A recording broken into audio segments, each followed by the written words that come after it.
Shalom Aleichem, everyone, and we are continuing Hachseg's learning of the Pele Yoetz. Today is day number 75.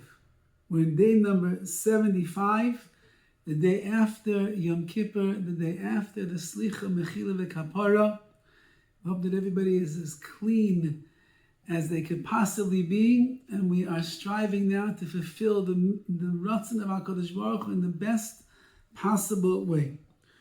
And the condition of the guest himself. Remember, we're speaking about guest. We spoke this entire time about the perspective of the host to the guest.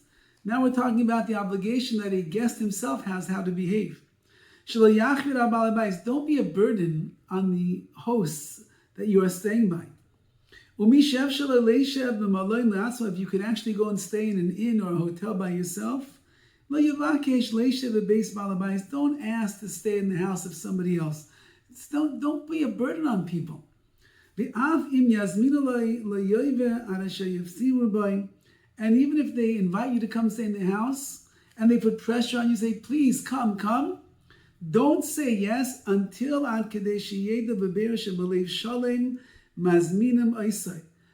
you know that they're inviting you with a leiv shalom, the whole heart. They really want you there. Not because they're embarrassed to be maybe rude or the like to you. Anybody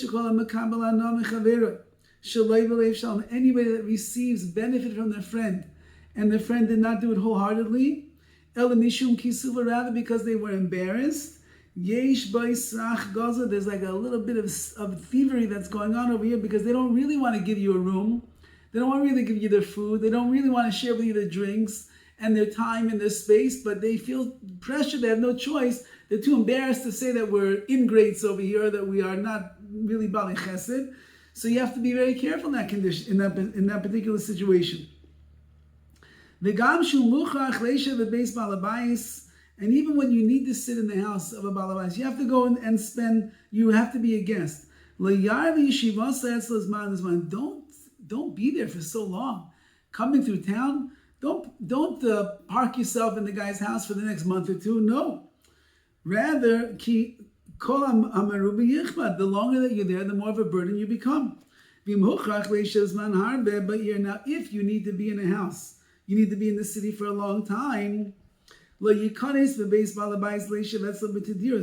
go into this person's house and think that you're going to be there forever. If there's a hotel or something in the city, now, let's say that you came to town and you thought you're going to be here only for a few days, but things schlepped out, whatever Indian, whatever you were dealing with took longer, and now you have to be there for a while.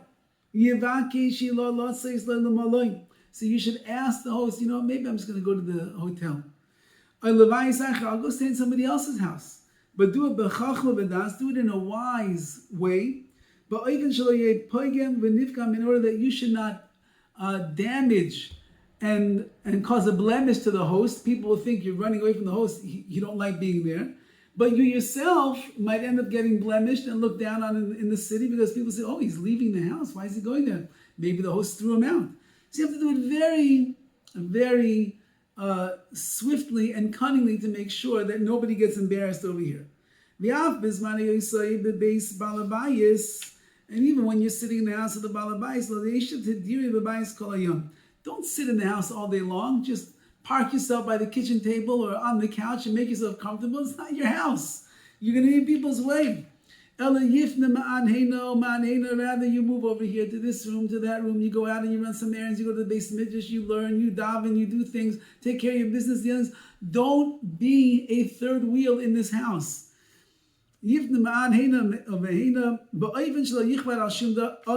not become a burden to anyone that is there. Don't start asking the balabais, the owner, to ask personal questions. Don't ask him about his business dealings, about his possessions. Now, these things seem very obvious of the proper etiquette that one should have when they're in someone's house, but the Pele Yoetz is saying it because people don't understand what is appropriate and what is not appropriate, what is the right thing, what is not the right thing. We live in the world of TMI, too much information, and people always prying into other people's lives.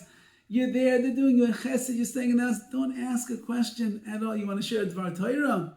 You want to share about your life? Okay, you want to have a good schmooze about what's going on in the world? That's one thing, but start asking them private questions about their life and their business and their family and their children and their health and their money and their this.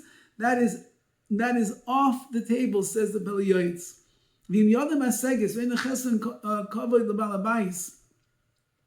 Now, if you actually have some money, and it won't be considered to be a lack of covenant of honor to the Balabayis, to the owner.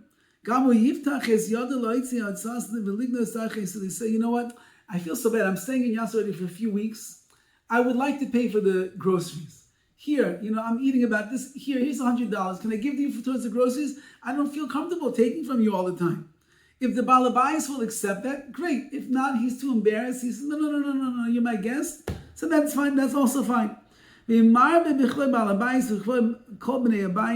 should give a lot of honor and respect to the owner of the house and to the children, the wife of the house,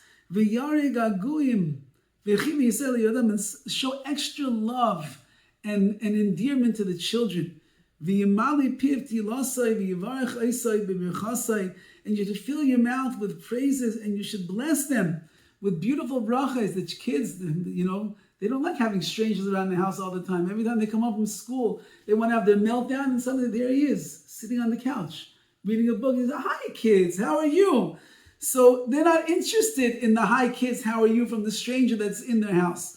And therefore, if you are there and you are taking up their space and their room and their position on the couch or at the table, so therefore you should be so kind and generous to make them feel good that they're doing the mitzvah of achnasas orchim, and the parents also have to make their kids feel very good about themselves and the chesed they're doing in the Mesiras Nefesh and giving up of their own space and their room sometimes and their time with the parents because they're doing achnasas orchim.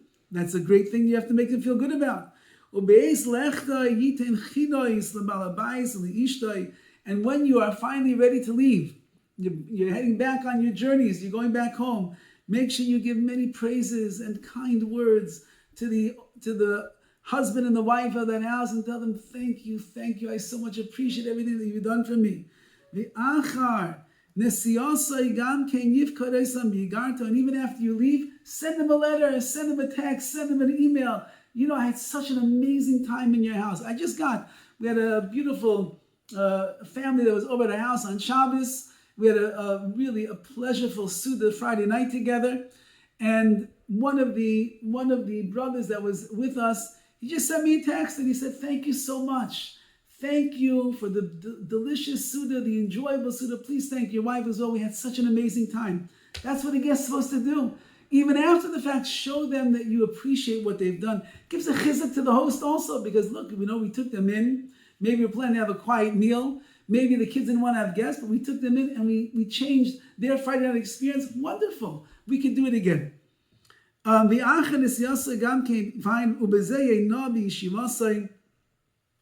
then this will be very this will be very pleasant wherever you are and wherever you're dwelling. And for them themselves, for the hosts that are there, they are very excited. The memory that you leave over, a pleasant memory is going to stay in their mind and say, well, you know what? If he ever comes to town again, we'll love to have him. What a pleasure it was to have such guests in our home. And you'll be mechazik them to continue on in this great, great mitzvah, like you said before, of achnasas orchim. All the best.